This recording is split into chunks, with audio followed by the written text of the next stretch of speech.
Fala alguma coisa aí, Alessandro. Alguma coisa aí, Alessandro. Perfeito.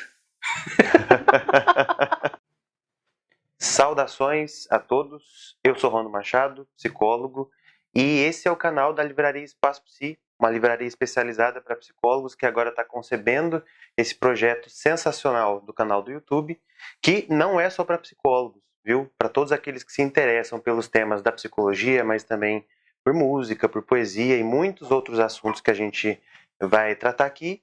Esse conteúdo é para vocês, então já se inscrevam aqui no nosso canal, deixem um like nesse vídeo para nos ajudar e clica no sininho que vocês não perdem nada que a gente vai produzir aqui para vocês.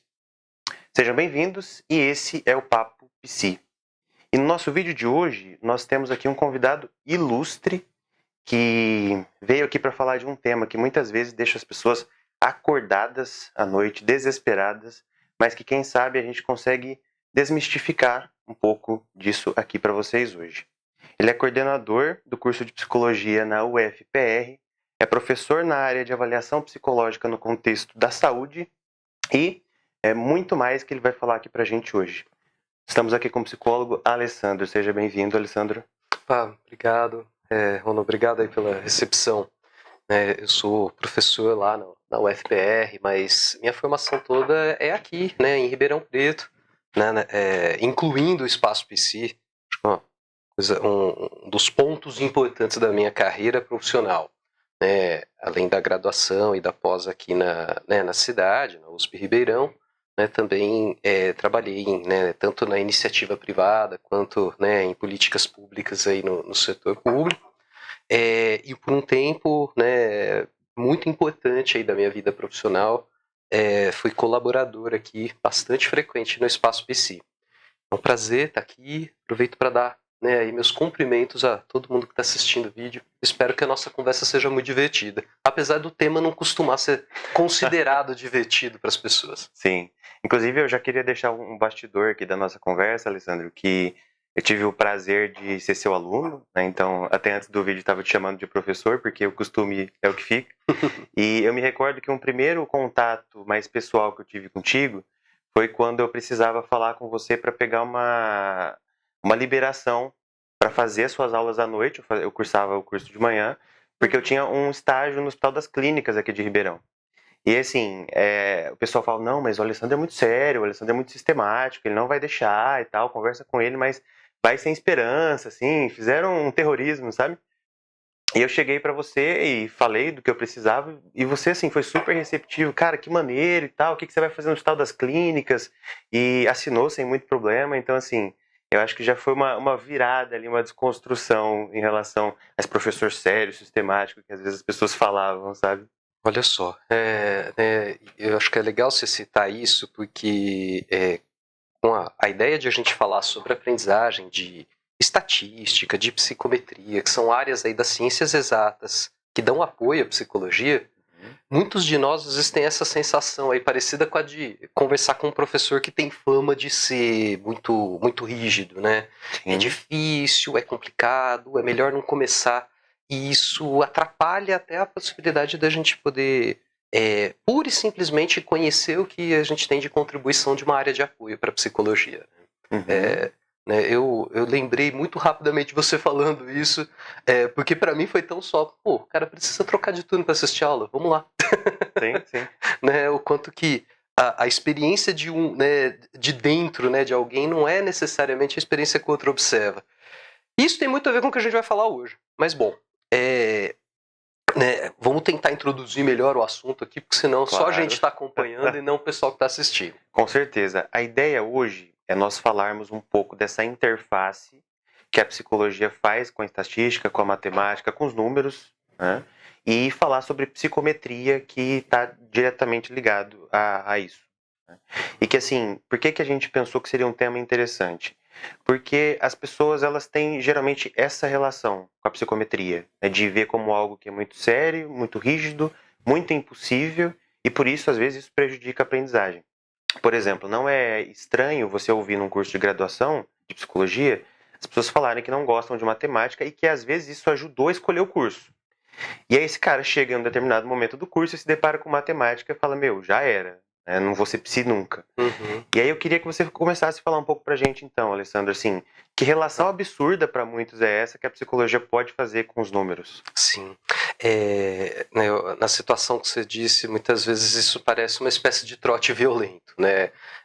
As pessoas no ensino médio têm uma expectativa, né, de que o curso de psicologia vai ser né, uma variação de um curso de filosofia ou de um curso sem nenhum rigor, né? Quando a gente está falando de uma área, né, que demanda conhecimentos de diversas áreas do conhecimento científico e filosófico, né? E dentre esse monte de áreas que a gente precisa para ter uma boa formação em psicologia, uma delas, infelizmente negligenciada, são as contribuições aí, né, da estatística, mais especificamente, e de um ramo, né, que deriva aí tanto da estatística quanto da psicologia, que a gente chama de psicometria. Inclusive, para quem está assistindo esse canal, eu sempre me lembro de, ao falar em psicometria, lembrar que ela é o nome de uma área, de um campo de estudo científico da psicologia formal, mas também, para o pessoal mais espiritualista, a psicometria seria uma espécie de habilidade telepática. Nós não estamos falando nada aqui sobre aprender sobre uma pessoa quando você olha um objeto e tem os resquícios espirituais da pessoa nesse objeto. Isso eu vou deixar para quem é espiritualista. Né? A nossa conversa hoje é para a gente falar sobre psicologia científica. O que a gente sabe sobre o comportamento, sobre os processos mentais, com conhecimento que independe da crença. Então, essa também é uma conversa que muitas vezes é considerada polêmica por ser mal colocada. Né? Os psicólogos não gostam de crenças religiosas ou eles não podem tê-las. Nós estamos falando de jeitos de produzir conhecimento diferentes. Né? Cada um desses jeitos tem vantagens e desvantagens. E né, no Brasil, a formação em psicologia é uma formação científica. Isso quer dizer que quem é profissional de psicologia neste país deve seguir o que a gente tem de conhecimento acumulado que independe da crença. O que não é a mesma coisa que não respeitar as crenças de outras pessoas. Bons profissionais de psico devem estar atentos e levar em consideração essa importante área da vida, né, que são as crenças religiosas, as crenças espirituais, que tem um papel importante para a gente entender como as pessoas funcionam e para as pessoas em si tem um papel importante de como elas podem viver bem, lidar consigo mesmo e lidar com as outras. Então, nenhuma pessoa séria na área de psicologia quer questionar ou problematizar crenças. Mas aqui, para uma coisa da gente evitar confusões, o que a gente chama de psicometria no contexto da psicologia científica é uma área que se refere às aplicações da estatística e de modelos matemáticos mais especializados para o estudo do comportamento e dos processos mentais. E quando a gente começa a falar de números em psicologia, isso pode parecer, como você falou, ou às vezes um trote violento, ou algo que não é esperado. Como se para conhecer pessoas a gente não devesse fazer uso dos conhecimentos das ciências exatas. Eu gosto de lembrar, quando a gente fala da importância de poder conhecer aí recursos como os da estatística e da psicometria na nossa área, de uma frase de dois autores, mas um deles particularmente famoso na psicologia, que é o Henry Murray, um sujeito que criou um teste psicológico chamado teste de percepção temática, um instrumento bastante popular na psicologia mundial e não só brasileira. Ele tem uma frase que, traduzindo e resumindo, todas as pessoas são iguais umas às outras, iguais a algumas pessoas e iguais a nenhuma pessoa. É um jeito inteligente, né, um jeito elegante de falar que a gente se parece muito uns com os outros em diversos níveis. Em alguns níveis a gente não se parece com ninguém.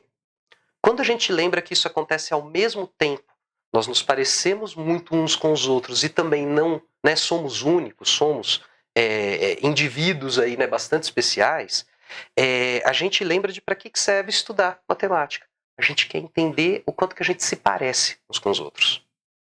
Nós vamos tentar conversar sobre isso ao longo aí da nossa conversa de hoje, sobre o quanto que estudar o quanto as pessoas se parecem umas com as outras não é dizer que elas só se parecem umas com as outras. Mas se a gente não prestar atenção nesse nível também, o risco é a gente achar que todas as pessoas são tão únicas no mundo que elas não têm nada em comum.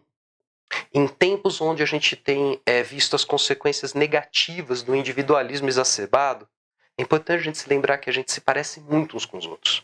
E quanto mais a gente entende essas semelhanças, a gente inclusive pode usá-las para promover melhor convivência, né, enquanto sociedade.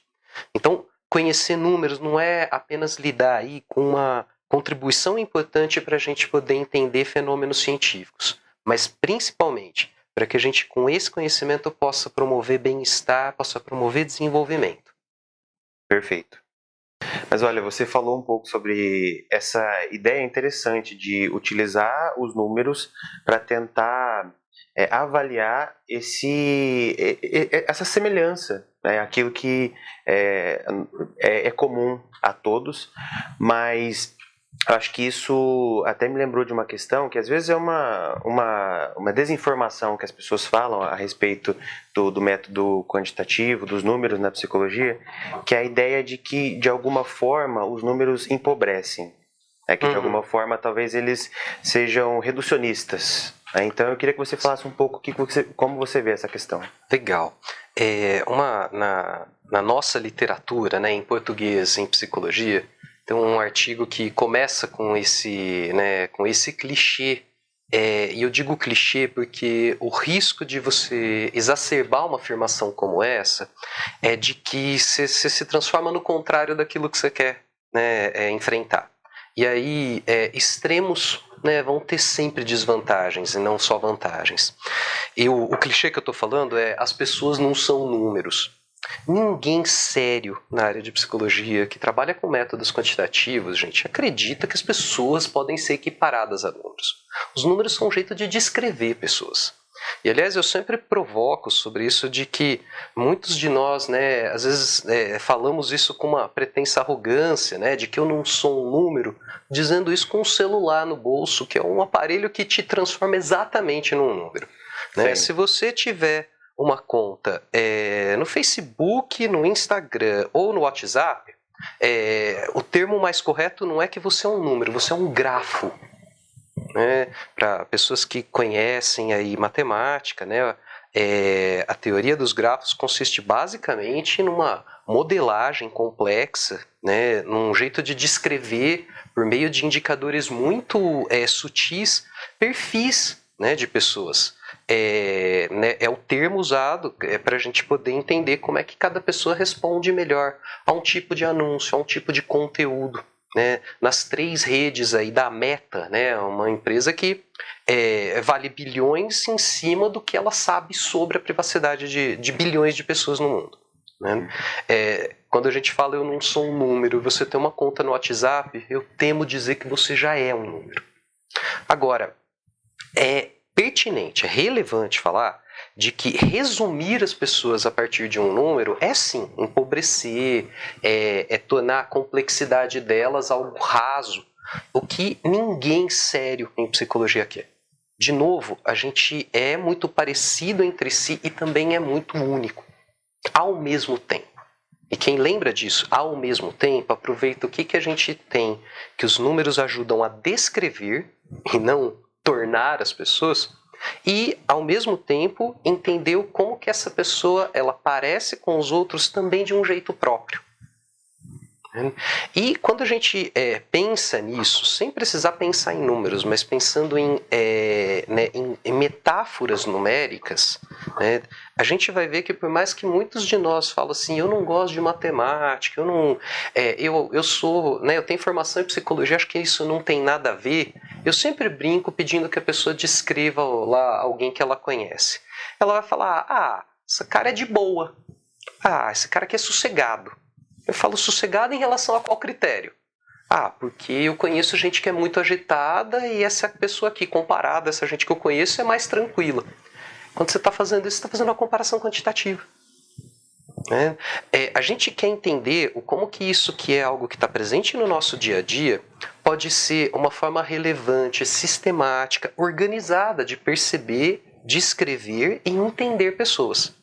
Talvez no dia a dia, quando a gente fala, essa pessoa aqui é de boa, essa pessoa aqui é tranquila, essa pessoa aqui é agitada, né? A gente está usando critérios quantitativos muito informais. Mas o que quer dizer, por exemplo, eu falar que uma pessoa tem uma capacidade intelectual acima da média? O que quer dizer, no domínio da psicologia, eu afirmar que uma pessoa cumpre critérios para um diagnóstico em saúde mental? Eu estou usando conhecimento quantitativo. Eu estou comparando isso com o que um grupo relevante de pessoas tende a ter.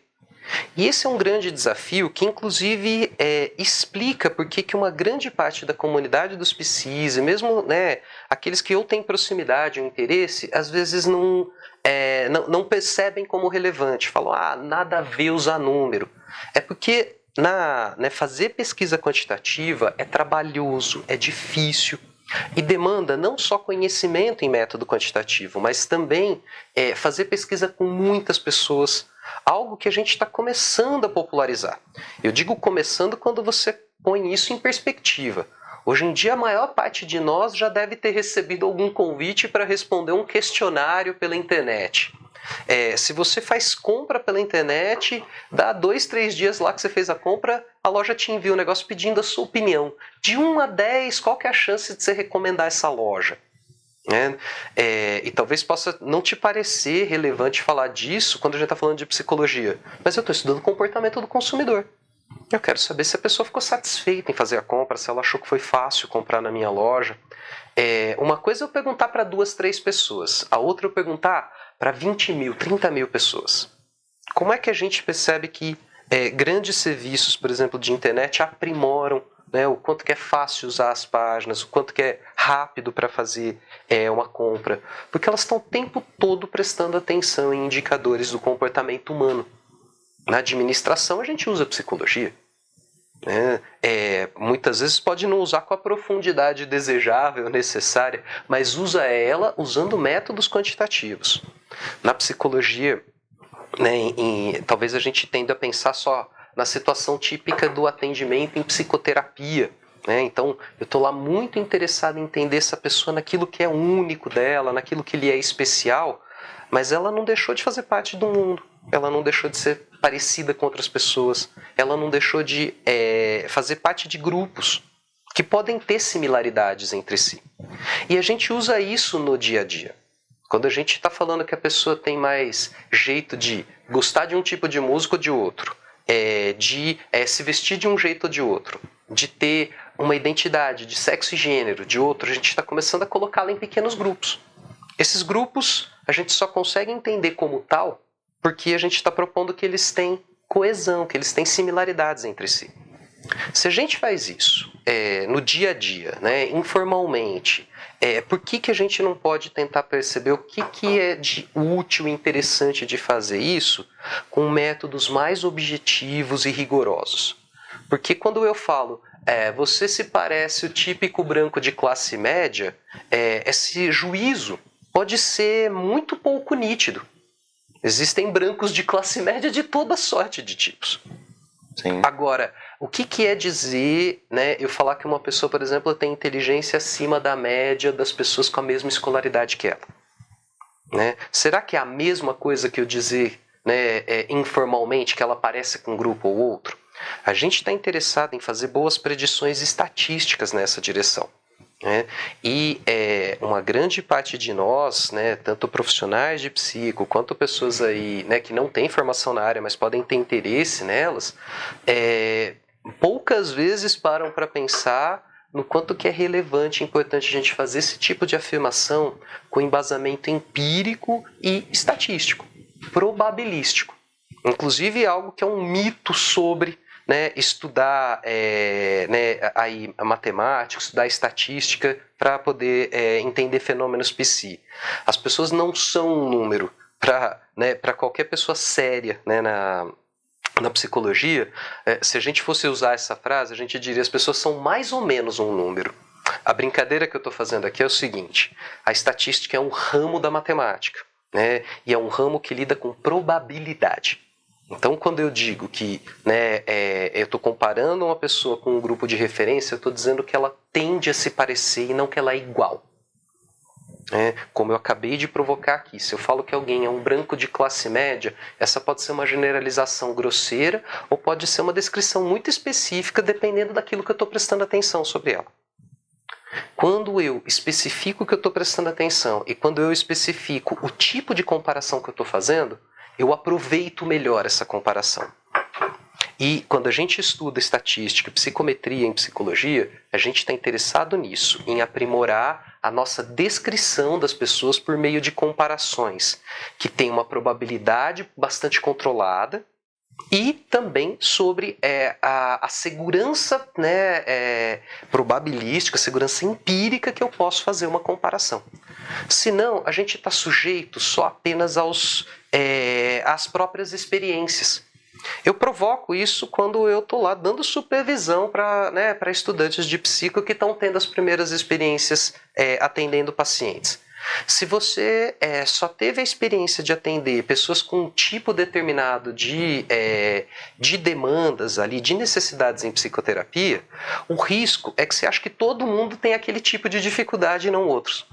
Eu provoco, dizendo que se você está habituado a cuidar de pessoas que tenham sofrimento muito grave, muito severo, aí chega lá alguém para você que fala que está tendo uma dúvida sobre uma coisa da vida que parece simples ou que parece menor em relação a isso, a nossa tendência vai ser a falar que essa pessoa não tem um problema de saúde ou que aquilo não é relevante. É relevante para ela.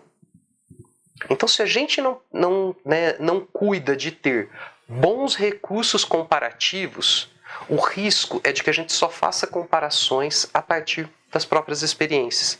Isso a gente chama de viés em psicologia. Viés aqui, inclusive, no sentido negativo, de tendência a não fazer julgamentos neutros, julgamentos contextualizados, mas julgamentos a partir de experiências que podem ter problemas. Se eu só estou habituado a conversar com pessoas com sofrimento muito severo, eu posso me tornar insensível a pessoas que têm sofrimento que é significativo, mas não é tão severo. Se a gente tem isso como uma coisa muito sutil para fazer psicoterapia, imagine então para fazer inferência sobre o comportamento e os processos mentais. Então, aquelas pessoas que dizem não é necessário, não é útil, não se refere àquilo que eu estou querendo entender das pessoas, usar conhecimento de pesquisa quantitativa, o risco é que elas estão fazendo uma afirmação no mínimo ingênua. Talvez bem intencionada, mas ingênua porque se esquece de que todos nós nos parecemos uns com os outros, e não só somos diferentes uns dos outros. Lembrar disso, novamente, ajuda a gente a entender melhor as pessoas nos seus contextos. E se a gente entende bem as pessoas nos seus contextos, a gente as ajuda adequadamente. Esse é o desafio. Não só ficar na mera simplicidade de eu não sou um número, e nem também achar que as pessoas só são números. Especialmente porque elas não são números, elas são pessoas. E a linguagem numérica é um jeito de descrevê-las e não de transformá-las em números. Mas olha, Alessandro, você está falando sobre esse processo de aprender sobre as pessoas através da semelhança e da diferença, e os números eles podem ajudar nesses conhecimentos. Explica um pouco mais para a gente. Tá. Como a gente já comentou, uma grande parte das pessoas que têm formação em psicologia tendem a ter uma percepção de que quando eu aprendo matemática, quando eu estou comparando as pessoas umas com as outras, isso é empobrecedor. Como se a única forma de aprender sobre essas pessoas fosse desse jeito. Também questiono quanto que pode ser empobrecedor só falar que cada sujeito é único no mundo. Porque ninguém é único no mundo, é efeito, é produto das interações, das experiências de vida que são sociais, que são culturais. Então, ao invés de cada um é único ou todo mundo é parecido, a gente deve lembrar que as duas coisas são verdadeiras ao mesmo tempo. Todos nós somos parecidos uns com os outros, e isso também faz com que a gente desenvolva jeitos únicos, especiais de ser. Quando a gente lembra que essas duas coisas estão presentes ao mesmo tempo, aí é possível integrar, aprender sobre essas pessoas nesses dois níveis. No primeiro nível aí, do que torna cada pessoa única no mundo, uma grande parte, né, da formação em psicologia é bastante legal para ajudar a se desenvolver. Então, a gente vai ver isso bem mais consagrado no senso comum.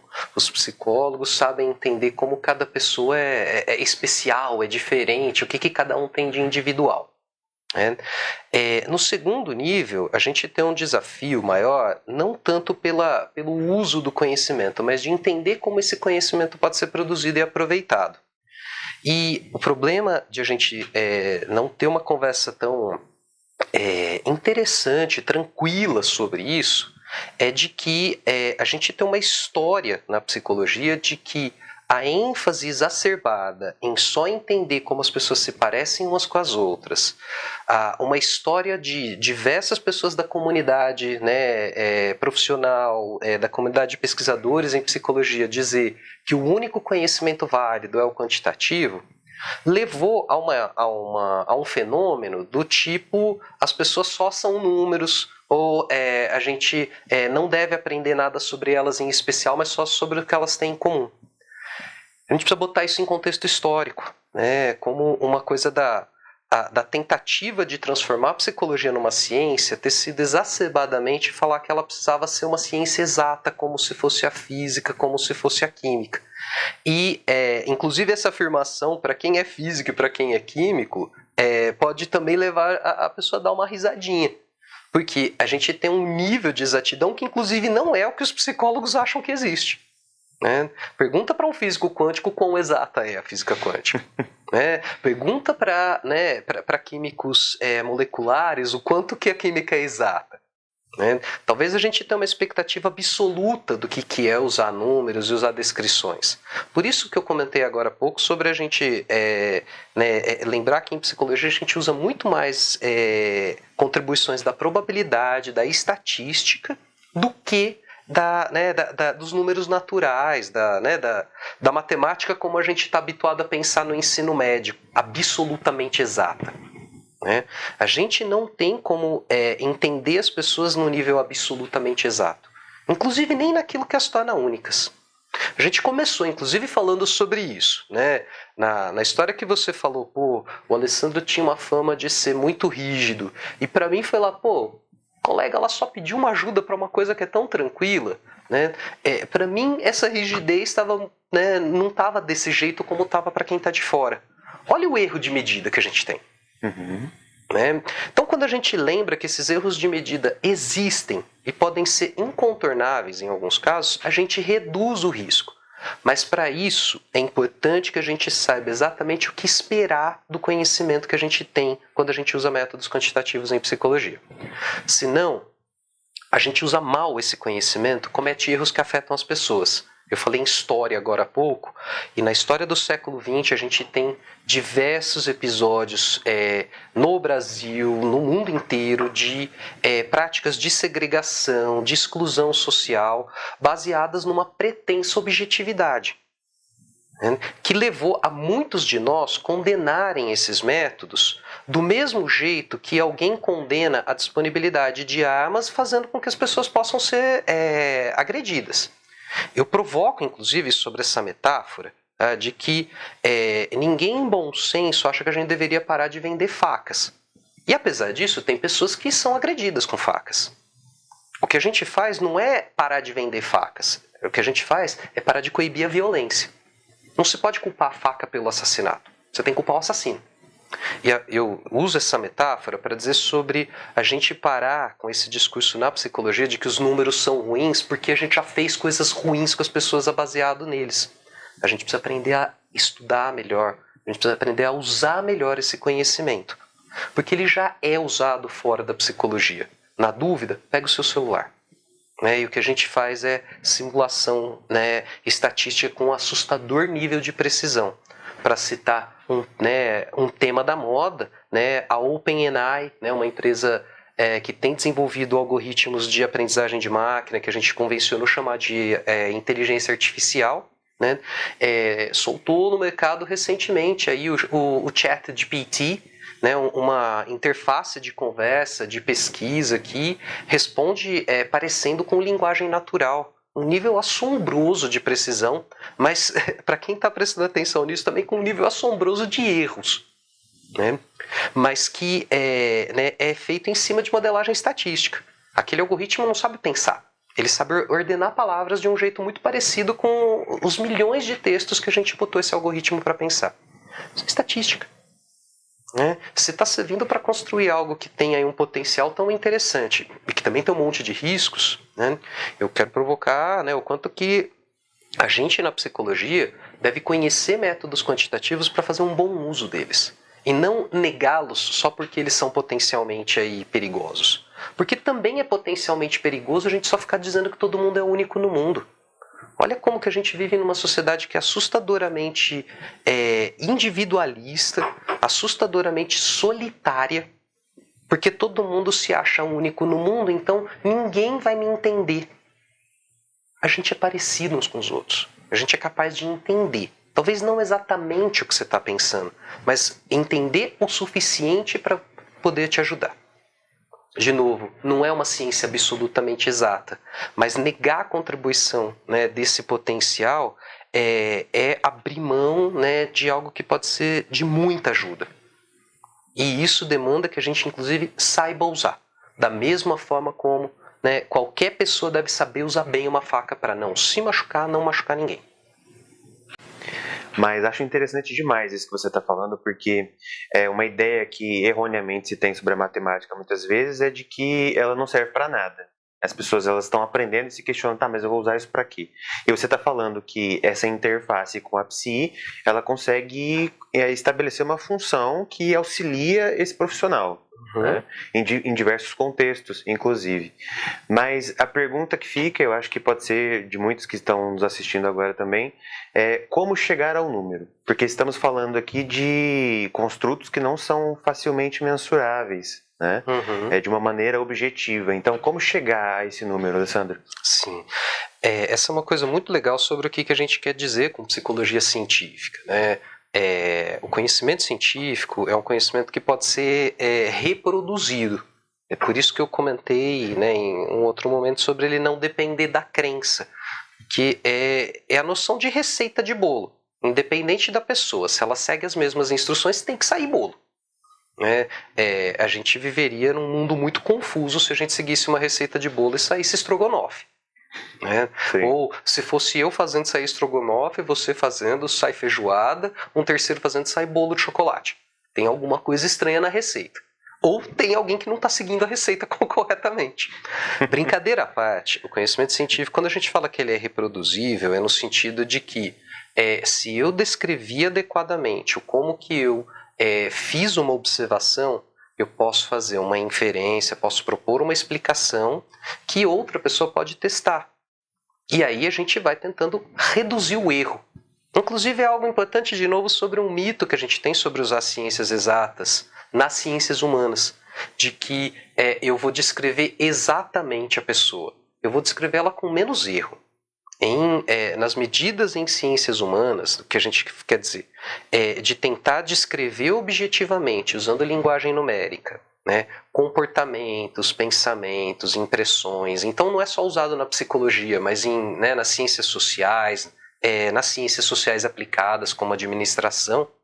O que a gente quer entender é como que a gente chega perto do que uma pessoa está pensando, sentindo, e não exatamente o que ela está pensando e sentindo. Mas como é que a gente reduz esse erro? Propondo tarefas que sejam bastante parecidas para de pessoas diferentes. E aí o que eu vou ver não é a diferença na tarefa, é a diferença no comportamento da pessoa frente àquela tarefa. Esse é o fundamento da criação do que a gente chama de teste psicológico. São tarefas padronizadas, então, independente de quem é profissional aí usando esse instrumento, ele deve ser aplicado da mesma forma, porque eu já fiz isso com diversas outras pessoas, então eu sei o jeitão das pessoas de se comportar nessa tarefa. Como eu sei do jeitão de um grupo de pessoas, na hora que eu estiver entendendo uma pessoa em particular, eu vou saber como é que o jeito dessa pessoa se parece com o das outras pessoas. Olha aqui de novo o que se parece. Porque aí eu quero entender como é que essa pessoa tende a se comportar quando eu comparo com outras. Agora, o jeito dela se comportar ali também é único e pessoal, ao mesmo tempo em que é parecido com outras pessoas. Então, o critério para a gente criar conhecimento que a gente vai transformar em número é basicamente muitos casos, né? Pedir para muitas pessoas fazerem uma mesma tarefa padronizada. Então, o conhecimento quantitativo é feito a partir, né, de um número, né, alto de pessoas fazendo a mesma tarefa, ou, né, eu propondo medidas que são muito objetivas, mesmo que seja para uma pessoa só. Diversos de nós, né, na comunidade da psicologia, especialmente nossos colegas da análise do comportamento, fazem muito estudos de caso único, por exemplo. E eles usam medidas objetivas. Por exemplo, a frequência com que a pessoa tem um comportamento num contexto. Frequência mesmo, conta quantas vezes isso acontece. Né? Faz isso, né, quando a pessoa chega, né, lá, por exemplo, numa psicoterapia, propõe uma intervenção, vai ter lá algumas coisas que essa pessoa vai fazer, vai pensar junto com o psicoterapeuta. No segundo momento, ela vai contar de novo quantas vezes aquilo acontece. Né? Esse é um jeito de se produzir conhecimento quantitativo, objetivo. De novo, isso não quer dizer que eu estou acessando exatamente tudo aquilo que eu quero entender sobre a pessoa, mas é uma fonte de informação que, junto com observação, junto com conversar com a pessoa, junto com conversar com outras pessoas que convivem com aquela pessoa que eu estou entendendo, vão me ajudar a entender. Lembrar, então, que isoladamente nenhum jeito de obter informação sobre as pessoas deve ser considerado o melhor, ou o único, ou o mais adequado. A gente aprende sobre as pessoas quando a gente observa muita coisa sobre elas, e não apenas a frequência de um comportamento ou apenas o que ela conta que torna ela única em relação aos outros. É tudo isso ao mesmo tempo. Né? Quando, então, a gente produz conhecimento que a gente vai chamar de quantitativo, objetivista, a gente está fazendo uso ou da comparação entre as pessoas, e para isso eu vou usar linguagem numérica, né? Ou eu vou adotar medidas numéricas para descrever o comportamento delas. O que a gente chama de quantidade, então, em psicologia, se refere a um critério que eu posso descrever como tendo mais, menos, em relação a um grupo. E como eu já comentei, isso não necessariamente quer dizer que a gente usa números. Quando eu digo essa pessoa é de boa, eu estou comparando ela com um critério do que eu acho que é ser de boa. E ela pode ser mais de boa do que uma segunda pessoa, menos de boa do que uma terceira pessoa. Uhum. Esse critério é extensivo, para usar o termo formal, né, que a gente diz em teoria da medida. É propor que um fenômeno psicológico pode ser descrito como se ele tivesse mais, menos, em diferentes casos. Diferente do senso comum, onde a gente não fica exatamente prestando atenção quanto mais ou menos, em psicologia a gente quer entender um pouco melhor isso, para inclusive poder fazer boas predições. Eu gosto de lembrar isso numa coisa onde nem sempre a gente fala em critérios quantitativos, mas um pensamento quantitativo está presente. O transtorno do espectro autista. A gente tem pessoas que vão ter esse mesmo diagnóstico, mas vão ter, por exemplo, sintomas mais graves, sintomas mais leves. Vão ter mais dificuldades, menos dificuldades. E elas todas têm o mesmo transtorno, ainda que a gente descreva, por isso o termo espectro, como variando bastante. Isso é descrever quantitativamente. Né? E apesar de eu dizer que uma pessoa tem transtorno de espectro autista, se eu botar duas pessoas aqui com o mesmo transtorno, elas são completamente diferentes umas das outras. Né? Quando a gente lembra isso, a gente lembra essa coisa muito legal que é todos nós somos parecidos uns com os outros e ao mesmo tempo muito diferentes. Para que daí eu possa poder entender o que é particular, mas o que é comum. Né? E ajudar a pessoa a poder conviver melhor com o mundo onde ela está, mas também conviver melhor consigo mesmo. O desafio que a gente tem na psicologia não é de ir para um ou outro lado, mas de como usar essas duas formas de entendimento sobre as pessoas. Mas voltando em algo que você falou anteriormente sobre as IAs, e como elas também trabalham com modelos matemáticos, e depois você fala sobre essa interface que a gente está discutindo aqui, eu queria te fazer uma pergunta meio absurda sobre a fantasia de Matrix, que muitas vezes as pessoas têm, de que a IA vai substituir todo o profissional pensante. né? Eu me recordo que eu li recentemente um livro que chama Psicanalista de Robôs. E os robôs eles ficaram tão complexos que eles começaram a gerar sintomas e tiveram que criar um psicanalista também robô para poder tratar esses robôs, né? E como que fica essa questão nesse ramo, né, de trabalhar com números, de avaliar e obter esses números? O que você sabe e pensa sobre o quanto um computador ele pode ajudar ou então até substituir? O que você pensa sobre isso, Alessandro? Muito legal essa pergunta, porque a gente tem no Brasil já começado a fazer estudos né, com variáveis psicológicas, usando métodos de análise de dados a partir de algoritmos de aprendizagem de máquina. O termo inteligência artificial é um termo popular, né, mas para se referir a formas complexas de análise e comparação de dados, né, que a gente chama de algoritmos, e que têm, né, sido mais especificamente aplicadas para o estudo, né, de construtos em psicologia. Aliás, a gente usou em alguns momentos o termo construto, pode não ter ficado nítido. A gente chama de construto em psicologia um fenômeno, um conjunto de comportamentos que a gente entende que é coeso entre si e que pode ser investigado como tal. Inteligência é um construto em psicologia, por exemplo, né? Enfim, voltando. Então, né, os algoritmos de aprendizagem de máquina, que, né, seriam uma descrição mais adequada, mais nítida do que a gente convencionou chamar de inteligência artificial, são métodos de comparação de dados de muitas fontes ao mesmo tempo, com proposta de output, com interpretação dos dados, né, que a gente fala em tempo real, mas na verdade resultante de um processamento muito rápido. Para um algoritmo funcionar bem, eu preciso ter, por exemplo, um computador muito poderoso ou um servidor muito poderoso. A gente roda muita coisa de inteligência artificial nos nossos celulares, mas porque a gente tem modelos que foram calculados em máquinas muito mais potentes do que os nossos aparelhos aí, né? Então, por exemplo, quando você processa lá uma foto, quando você, agora no TikTok isso está na moda, né, fazer lá né, um desenho de anime a partir de uma foto sua e dos absurdos que podem ter, esses absurdos são erros de interpretação do algoritmo. Se isso funciona para editar uma foto, por que não tentar entender fenômenos psicológicos usando esse tipo de modelo matemático? No Brasil, a gente já está começando a publicar artigos, né, desse tipo, e fora do Brasil a gente já tem muita gente na psicologia e nas áreas próximas também já propondo isso.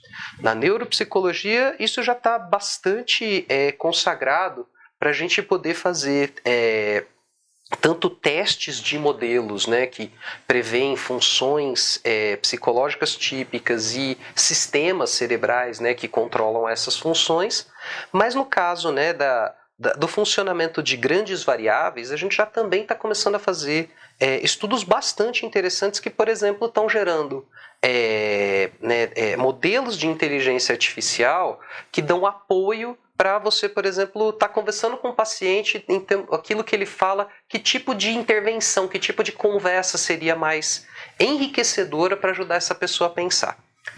Esse é né, uma das aplicações que a gente está começando ainda a fazer, que geram justamente esse mito. Então, uma máquina vai substituir um psicoterapeuta.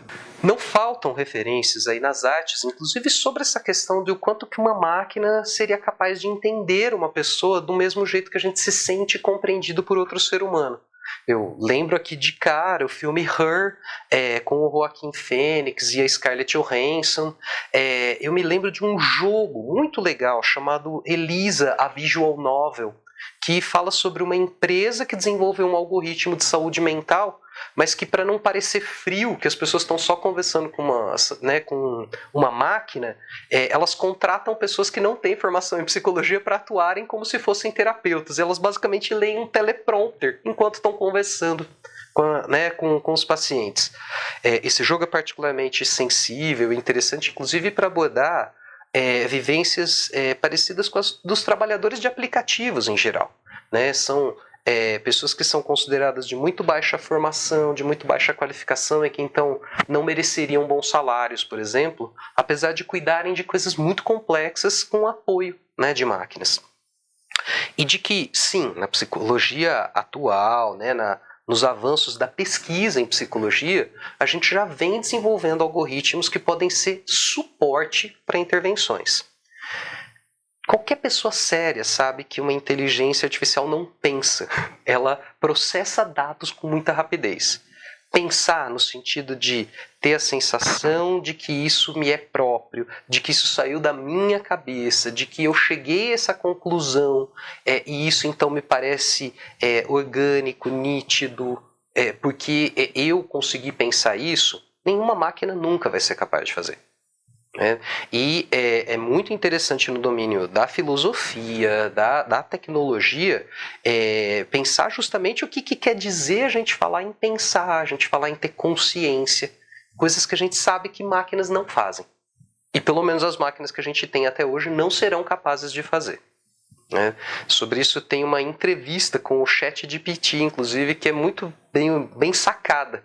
O entrevistador pergunta, você é capaz de pensar? E o algoritmo responde, não, eu sou só capaz de processar muita informação ao mesmo tempo. Lembrar disso, então, é lembrar de duas funções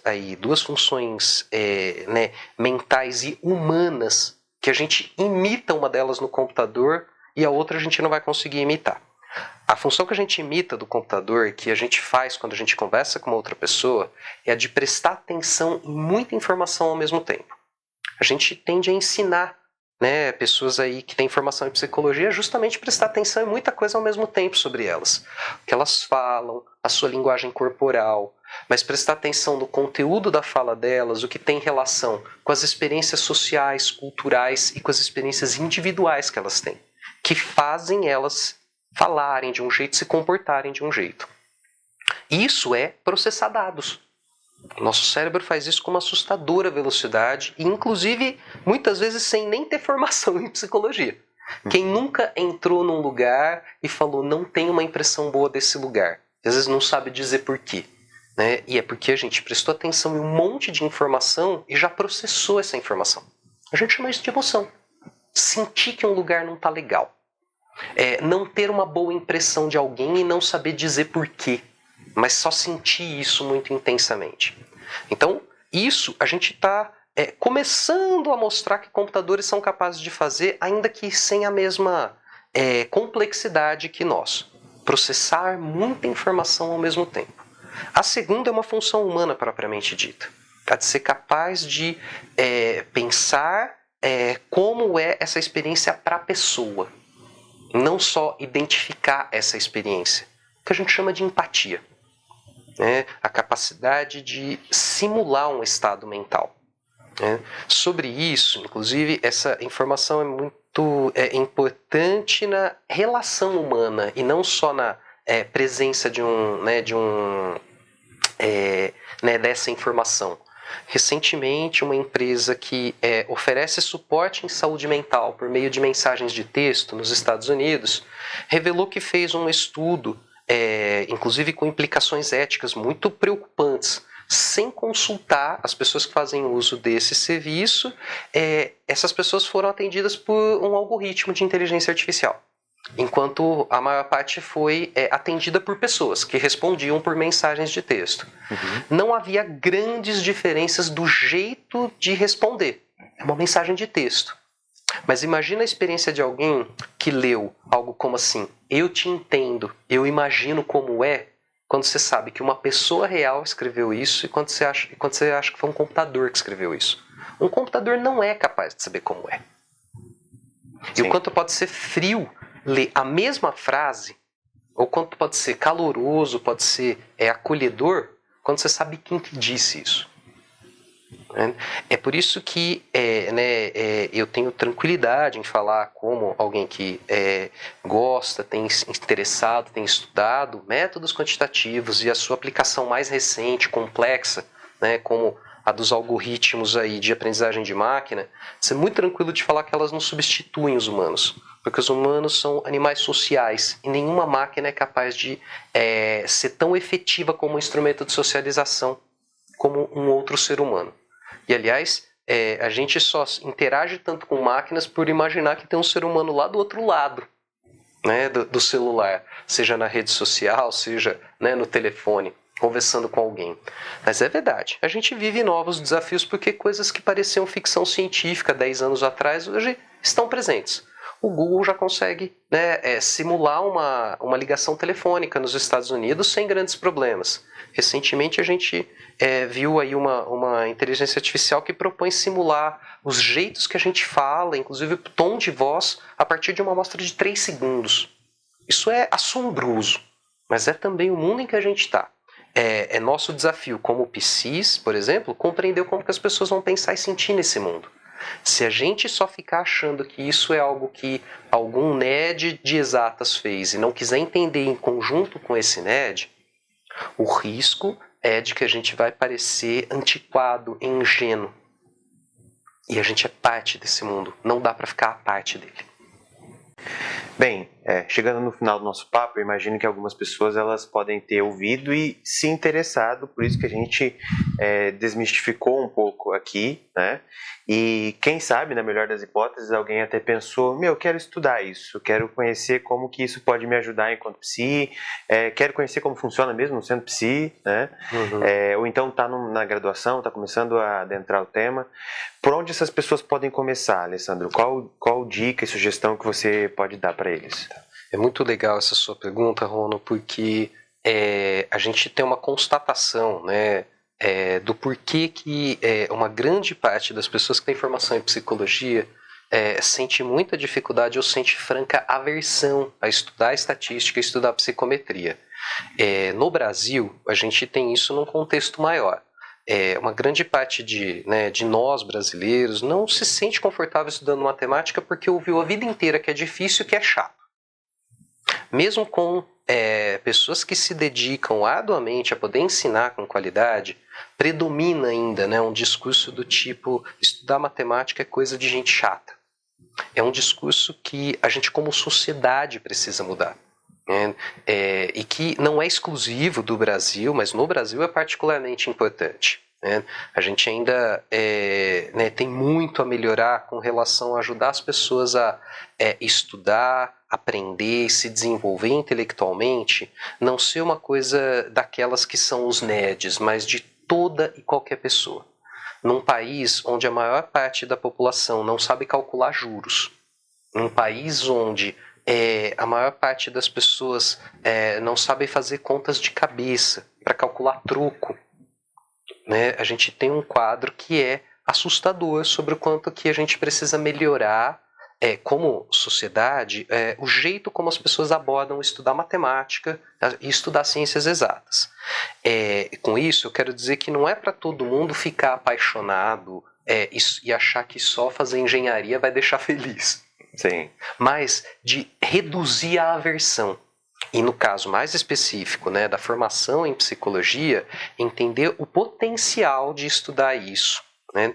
Inclusive o que quer dizer estudar estatística e psicometria quando você vai se tornar um profissional aplicado e um pesquisador na área.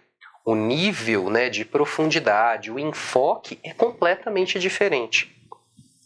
Toda e qualquer pessoa que tem formação em psicologia deve ser capaz de entender um manual técnico de um teste psicológico, por exemplo. E para isso ela não precisa saber fórmulas, ela precisa saber interpretar o que os números querem dizer. A gente falou isso nos bastidores aqui, né? Talvez a gente não precisa ter decoro uma fórmula lá de um indicador estatístico, mas eu preciso saber o que aquele indicador estatístico quer dizer, para que eu possa interpretar esse número. Então esse é o grande desafio. O que a gente tem de conhecimento sobre a formação em psicologia no país ainda é preocupante.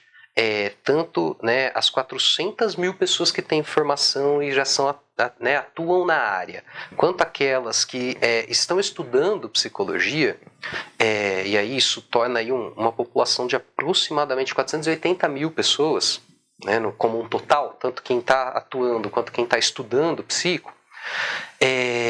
Tem aí um desafio de poder reduzir a aversão quando entende para que serve. E reduzir a aversão não no sentido de conhecer em profundidade fundamentos matemáticos, mas entender em profundidade interpretação de estatística e de psicometria. Então, Eu gosto muito de jogar videogame. Eu gosto da comparação de que, né, para você aprender e pegar gosto de um jogo, né, você precisa colocar as primeiras fases mais facinhas e depois ir deixando mais difícil. Porque aí o que vai ser prazeroso é você, né, zerar as fases mais difíceis quando você aprendeu a fazer o básico. Sim. Brincadeira à parte, a gente tem, e essa é uma coisa muito legal no Brasil, literatura em português de ótima qualidade para aprender psicometria e estatística para PSIS. E tem indicações desde conhecimentos mais básicos, para eu começar a pegar o jeito, perder a versão, até o quando eu quiser conhecer mais a fundo. Né? A gente não fez isso por acaso, mas eu estou cercado aqui de livros que vão nessa direção. Né? Aqui no cantinho, o guia, né, avaliação PSI, guia de consulta para estudantes e profissionais. Eu lembro quando o pessoal que publicou esse material publicou a primeira versão, eu vou me exibir falando que eu tenho orgulho de ter um autografado pelo primeiro autor. E da outra edição, não essa aqui, eu fiquei muito feliz de que eles tiveram uma nova edição desse livro, porque ele é escrito para ser de fácil compreensão e de agradável compreensão. Essa também é uma coisa que às vezes a gente precisa aprimorar no ensino, né, de coisas difíceis na educação como um geral. Algo difícil não precisa ser aversivo de ser ensinado e não precisa ser difícil de ser explicado. Uhum. Né? E esse livro, a meu ver, ele introduz aí coisa que pode ser densa e complicada de um jeito que é fácil de entender. E isso pode ser animador, com quase nenhuma fórmula matemática. Porque a gente, né, de novo, talvez não precise entender os fundamentos das fórmulas, mas precisa saber interpretar o que os números querem dizer. Para quem quer conhecer mais a fundo depois desse aqui, e em vistas para a prática profissional, tem um aqui no cantinho, eu vou me atrapalhar tentando levantar e pegando. Eu coloco o nome na descrição, a gente coloca lá. Ótimo. Né? É um livro que foi inicialmente pensado para nossos colegas da Neuropsico, né? Com dicas tanto de psicometria quanto de uso de interpretação de dados usando testes neuropsicológicos. Eu gostei muito do trabalho da Laís Bessola, com o cuidado que ela teve em fazer isso ser fácil de entender sem tornar isso reducionista ou empobrecido. É um livro que eu diria que é a segunda fase. Né? Ele é um pouquinho mais denso do que um guia de introdução, mas ele é muito aplicado. Então eu gosto muito, e muito do que eu vou recomendar aqui é para quem é profissional de psico, não tem pretensão em ser especialista em psicometria, mas quer entender isso. Né?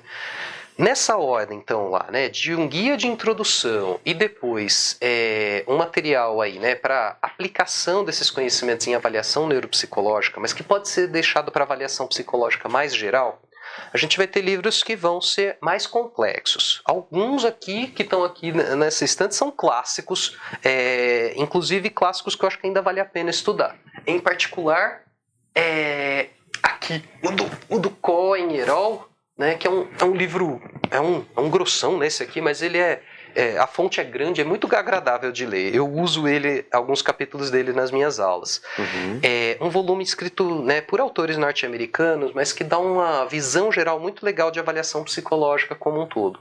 E que tem bons capítulos sobre psicometria. E ainda de autores norte-americanos, mas que eu gosto muito, tem aqui no cantinho o livro da Suzana Urbina, Fundamentos de Testagem Psicológica. É um livro já, né, aí de básico para intermediário, né, porque ele é um pouco mais denso em termos dos conteúdos, mas ainda planejado para ser de fácil compreensão. E que tem um capítulo lá desse livro que chama Estatística Básica para a Testagem, que substitui aquela disciplina de estatística que às vezes a gente faz lá com um professor que não é da área e que sai com a sensação de um semestre perdido e não de um semestre de aprendizagem. Né? Eu gosto muito de lembrar esse livro para quem quer recapitular a estatística, né, focado em como usar ela na psicologia e não só na avaliação psicológica. E aí, a partir daí, a gente vai ter livros que são mais voltados para públicos especializados, particularmente em psicometria em geral.